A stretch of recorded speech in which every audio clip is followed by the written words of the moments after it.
Hello, and thank you for joining us for another episode of Strictly Healthy. I'm pleased that you could join us. If you're joining live, great. If you're joining on catch up, please do leave a message. Either way, leave a message because we would love to hear from you and love to hear what you think of the content that we are putting out here today. Now, we are passionate about health. And today we're dealing with a topic that many find interesting and confusing sometimes and just want to get the answers and get down to it. Now, this is part 2 of a 4-part series that we're doing, debunking myths about various health items. The first one, I believe, was about fat. So if you hadn't catch that one, please do look it up on YouTube. The second one we're dealing with today is glutathione. So myths about glutathione. And we have Patricia Bowerman joining us today. She is a wellness advocate. Hi, Patricia. Thank you for joining us. And you're going to share a few tips and myths and clear up a few things about glutathione. First of all, what is it? Why do we need to know about it, etc.? So thank you for joining us. Oh, thank you, Linda, for having me back. So I'm excited about glutathione. I could talk for hours about it. Yeah, so really what we want to find out is there a way to stay healthy and prevent disease? How does glutathione play into that? Great question. And I say, I believe so. I believe so. Our bodies are regenerative after all. Our bodies are designed to heal. And, so what I'm going to introduce you to tonight is a vital mechanism that works in our favor. It's the mother of all antioxidants. It's the master detoxifier, the maestro of our immune system. Our bodies rely on it to defend us against all manner of invaders, be they bad bacteria, viruses, cancer cells. It's a long, long list, and we'll go into that a little bit later. But it not only defends, but it also repairs our damaged cells. So our superhero, is glutathione. Antioxidant master regulator. Now, many people today are into doing their own, DIY healthcare and trying to get the answers for themselves. So we're hearing a lot about glutathione recently and lately. So can you fill us in a little bit more about this antioxidant? Well, I have a question for your listeners. Has anyone ever told you that your body makes glutathione? When you've gone to your doctor with an illness or maybe some aches and pains, did they measure your glutathione level? Well, I think probably not. And I sort of wonder why that is. So we're going to explore a little bit more. But first, we're going to go back. We're going to go back in time. With the advent of free radical biology that began in the late 60s with the discovery of an enzyme in our bodies that gobbles up free radicals. It was a new frontier of health science, or sort of a rebirth of natural remedies that had been around since the dawn of man. So with biologists utilizing pathways in our body to heal and repair, rather than blocking with pharmaceutical drugs, a foundation for health was emerging. So that this pathway boosted glutathione and its role in defeating free radicals. But the bad news is, a little bit of bad news, toxins in our environment, poor diet, which we all have, me, you, it's unavoidable today, but we also have pollutants, medications, toxins, stress, trauma, radiation, all manner of things that are depleting our body's natural levels of glutathione. Well, we're actually subjected to more toxins today than the world has ever known before. And this leaves us susceptible to unrestrained cell disintegration from oxidative stress and free radicals. And this causes infections, cancer. The list of illnesses is very long, so that our liver gets overloaded and damaged, so it can't do its job of detoxification, creating a vicious cycle feeding on itself. Okay, so it begs the question then, how do we know that our glutathione levels are low? How can we determine that? How would we find out? Well, some good indicators are fatigue, just fatigue, infections, and then, of course, having a diagnosis of a disease. Okay. So what can we do then? I guess the simple answer would be to try and reduce or make more, rather, make more glutathione. That's probably the best thing. Reduce the free radicals. Well, that's right. You know, the glutathione does take on those free radicals for us. So there are three main ways to boost our glutathione. One is intravenously. That's quickly effective, but you would have to have access to the intravenous transmission. It's also very expensive and short-lived. So you're having to constantly get those IV administrations. Okay. Then we have supplementation and activation. So let's look at supplementation. So glutathione supplements have been available in health food shops for many years, but glutathione as a synthetic supplement is difficult to metabolize. One reason being the molecule is quite large, so you can't fully absorb it, properly metabolize it. More recently, NAC has gotten a lot of attention because it's threatened to be pulled from the shops. And we remember in recent last couple of years, ivermectin and hydroxychloroquine were being pulled from made available to us. So now I think some of you are saying, well, if they're going to take NAC away, it must be good for something. But NAC is only a precursor to glutathione. So if you all have, very low levels, how much is it going to help? Well, sort of 10 to 40% increase is sort of the range. But then let's look at activation. So anything our body makes is got to be better than a synthetic supplementation, but boosting our body's production of glutathione is possible with food. But you have to think, well, is this food sprayed with pesticides? Just consider you're eating food that's been sprayed with pesticides, which actually, sprayed with free radicals, really. You're consuming more free radicals than the tiny amount of antioxidant activity in that food. So you're really contributing to the problem more than you're helping the problem. Yeah, not good. But boosting our body's production of glutathione by a means of cellular activation. So it's really just triggering a pathway that's been sort of damaged over time. Now you're reinvigorating it.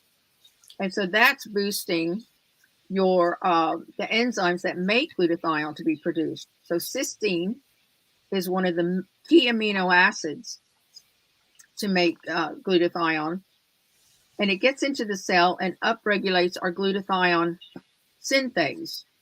So glutathione synthase in our cells. Now, what limits the amount of glutathione the cells can make is a protein called Xc-. It's a turnstile protein. It lets cysteine in, but only if glutamate is available. Okay. So these compounds must work together. So to sort of simplify it, cysteine plus Xc- plus glutamate equals glutathione production. Now this boosts your body's production of glutathione by 300 to 400%. Plus, it's catalytic. It's every second of the day and night, 24/7. So that's why it's such a powerhouse. So if you think of this activation like a thermostat in every cell in your body, you can't get that through supplementation. And in summary, so supplementation is like one molecule of antioxidant destroys one molecule of the free radical. whereas the activation actually gets rid of 1 million free radicals for every molecule of antioxidant. And all of us normal non-athletic people are bombarded by 300 septillion free radicals every day. So you need a huge amount. Right. Well, this is all very interesting. And a lot of the information, it may be hard to comprehend at first, so we can break that down at a future time. So what I would like to know, though, what's in it for me? How can I actually benefit from this? Well, knowing what glutathione does, I think, it speaks for itself. It's quite a long list of benefits, but just to recap a few that I think would resonate with your listeners. One is it repairs your caps. You might have heard of telomeres. Telomeres are found at the end of our chromosomes. Okay. So if that cap is damaged, our DNA can unravel. So it protects that. I already said it's our master antioxidant in each cell, but it's our master anti-inflammatory agent in each cell. It's our primary detoxifier of heavy metals, which is very important now. It's a chelator to get rid of mercury. It detoxifies our liver. How many illnesses can be greatly helped just by helping the liver? It takes on everything. But it's also a major protector of our mitochondrial DNA. Now, we all know our cells each have a DNA. Yes. But inside that cell is also thousands of mitochondria. Each of those mitochondria have their own DNA.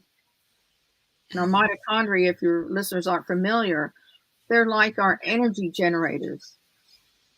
And they die off with age, they get damaged. So if you're depleted in energy, it could be a lack of mitochondria. And think of them as batteries, and so for you to feel like, energized and running around and all that, but our body needs that energy to do its daily functions as well. And then glutathione is also the protector of our immune system, our cardiovascular system enhancer. It protects against chemicals and toxins. And it's such a generous little molecule. It helps recycle vitamins like C and E and make them much more efficient. So it's such a good all-rounder. But the benefits that you can experience with increased glutathione are increased energy, slow down the aging process. Mm-hmm. That's wonderful. Yeah, because it's the aging process that's linked to disease. Reduce muscle and joint discomfort, strengthen our immune system. Great. Improve mental focus and clarity. I love that one. I do too. And improve sleep quality. Reduce the effects of stress and improve athletic performance. Now, this might help you visually understand it. I've got this little chart here. So these are conditions associated with low glutathione. I don't know if you can see that. I'm trying to hold it right. There we go. Yeah, no, well, it's too small really, but yeah. But they're neurological, hold it right, neurological issues like Alzheimer's, autism, depression, multiple sclerosis, Parkinson's, and immune issues. Look at all cancer issues, arthritis, Lyme's disease, chronic fatigue, fibromyalgia, heavy metals. So, it's a long list of known issues. And then we have the benefits as well. So when I was, I'm 70 now.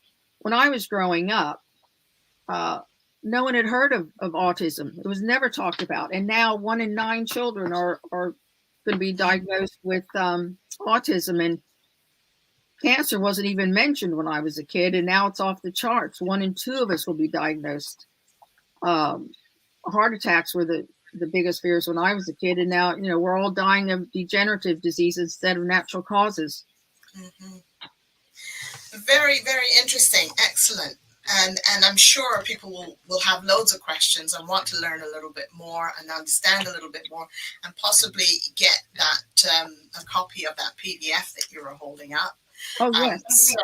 But just to summarize, I think that's probably a little bit of a summary we need to do, and that is one. Glutathione is our body's antioxidant master regulator, if I've got that right. And people are trying their best to do different DIY efforts, buying it in the shops, etc., trying to see if they can fix themselves. But we realize that supplementation, from what you've just said, doesn't work, right? Um, but so if people, and the third thing is that if we want to boost levels, or if we do boost levels of glutathione, it will decrease our risk of related disease. Is that more or less what you were saying? But Yes, obviously, absolutely, yes. yes, There's excellent. a lot we can do for prevention, but it's not too late to correct some issues. Excellent, good. So I'm sure people will want more information, and so you can get in touch with myself, and I will help get the answers to you, or Patricia.